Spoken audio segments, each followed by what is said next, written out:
Hi everyone, my name is Victoria, or just Vicky. Since I was a child, I had a dream to buy a dog. I just love these creatures. My love for them is boundless, and one day I went to extreme measures. However, then I was ashamed of my actions. Because of a whim, something terrible almost happened. Now I will share this with you. In the meantime, don't forget to like the video, subscribe to this channel, and write your opinion in the comments. I would love to read them. When I was about 5 years old, my parents and I lived in another city. There was a private house, a large territory. My father's brother and his family still lived with us, and they had a dog named Krusty. I adored her. She was so beautiful and smart. I always played with her, walked her, and fed her. When she was ill, I took care of her. Although my uncle had his own children, they were somehow not as fond of the pet, but not me. Then it happened that our parents had an argument and we decided to move to another city. Dad bought an apartment, which meant there was no room for any animals in the house. I missed Krusty a lot, and I'm sure he missed me too. The parents never agreed to take the dog because it was someone else's dog. I did all sorts of things and got hysterical and said I wouldn't go anywhere without him, but it was all in vain. This was the worst day of my life. Many years have passed since then, but my father and mother never allowed me to get a dog. I even went on a hunger strike once, but it only lasted for 5 to 6 hours. Then my mother caught me at night at the refrigerator in the kitchen, eating chicken. It was terrible. On my 10th birthday, my dad asked me what I wanted, and I said, a dog. And they were in a bad mood again. Well, what about it? You asked me what I want. They ended up buying me a bike. I was upset, cried a lot, and said that if I had a dog, I would walk with it and not ride a bike. My birthday ended with me locking myself in a room and not coming out until the evening. Then I began going to school. On the way, I saw our new neighbor walking her dog. I ran up to them, began to play with her, asked her name, and the time flew by. I was late for the first lesson, which I got from a new teacher. Sitting upset in class, a classmate noticed me. She came over and offered to buy a dog from her. I know you love them, and my family needs money. It cost a lot because it was a purebred, but it wasn't even about the money.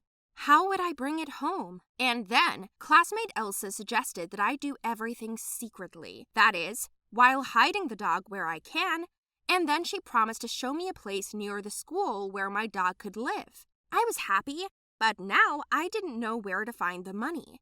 And you can sell whatever. Well, I don't know. For example, what kind of jewelry does your parents have? Adults don't wear them anyway, and they won't notice if they're missing. Choose the ones they don't wear and sell them, Elsa advised. And then it all came back to me. Of course! 4 years ago, my mother was given a gold set, which she does not like, does not consider beautiful, and it has long been stored in a box just like that. I knew about it and decided to do it. I stole it from their bedroom that night and gave it to Elsa the next day. Later, we went to the park, where she brought the dog in a cage. She was awesome. Little, fluffy, and white. I called her White. It was love at first sight. I even shed tears. Finally, my dream came true. With the remaining money, I bought her food and played until the evening. And then I realized I needed to bring her home somehow. I left the cage near the house, hid it among the boxes, and went into the house, pretending that everything was as usual. I ate, did my homework, waited for my parents to fall asleep, and ran out to White's at night. She was so glad to see me. I sat with her for a couple of hours, fed her, hid her again, and returned to the house. I took her to school the next morning. I asked Elsa when she would show me a place where White could live, but she said it was still occupied. But I didn't care, as long as my dream was there.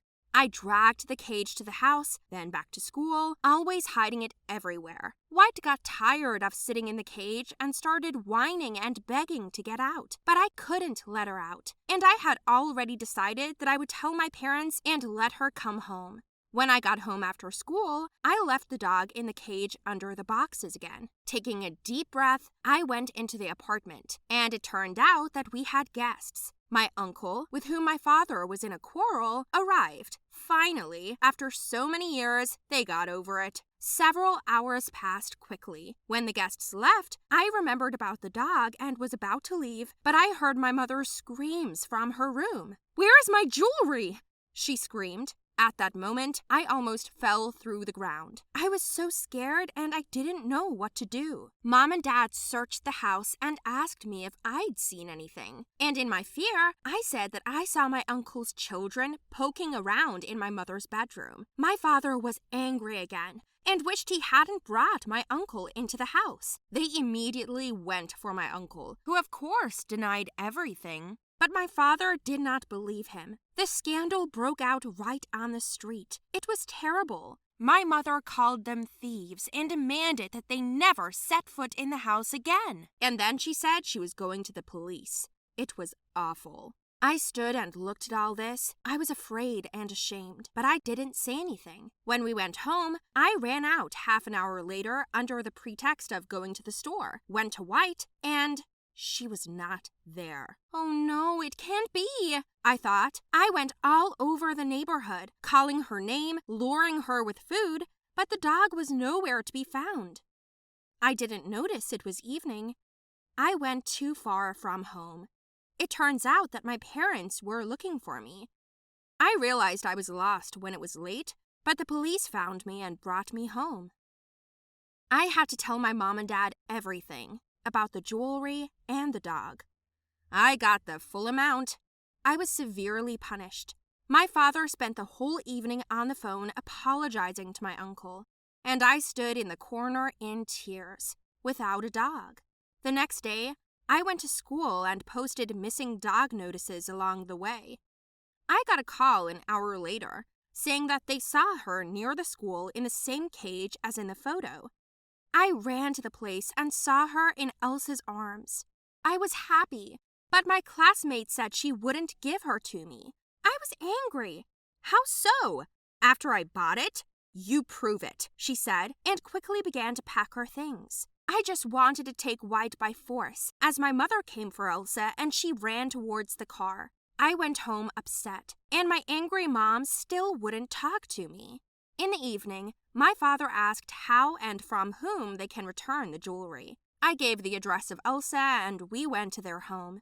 You should have seen her mother's surprised face when she heard the story. Elsa was called to the living room. She began to deny everything, saying that she did not sell me any dog and did not take the jewelry. Then I saw White coming out of the kitchen. At the sight of me, the dog ran to me. And then my mother noticed on the neck of Elsa's mother her gold set. You said that your family needed the money, I said to Elsa. She was immediately taken aback. Elsa's mother, seeing the awkwardness, looked at her daughter and said, You said that the set was given by my grandmother. There was a long pause. We realized that this family needed a serious conversation.